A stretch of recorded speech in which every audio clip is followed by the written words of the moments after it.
Llama Llama read his pajama. Written by Anna D. Wade. Retold by Albert K.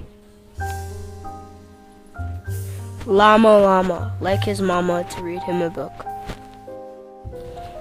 Mama kissed his baby's hair, then went downstairs. Llama feels alone in his pajamas. Llama gives a big holler for his mama. Llama started to worry. Llama hollered loudly. Llama, please stop this drama. Will Llama stop all this drama? Find out at the Hoover Library.